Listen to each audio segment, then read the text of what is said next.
సంసారము, భవ సంసార సాగరము. ఈ సంసార సాగరమును దాటలేము. మనము దాటలేకుండా ఉన్నామే అని దుప్పటి కప్పుకొని పడుకుంటాము. మరి అరగంట తర్వాత 2 రెట్లుగా వ్యామోహానికి లోనవుతామన్నమాట. అది ఎక్కడ, ఇది ఎక్కడ, తాళాలు ఎక్కడ అనే విధంగా తాపత్రయాలకు లోనవుతాము.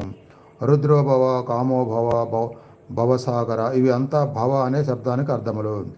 ఈ సంసారం కూడా భవమే. భవర్ణావము, అన్ని తాపత్రయములు వస్తాయి.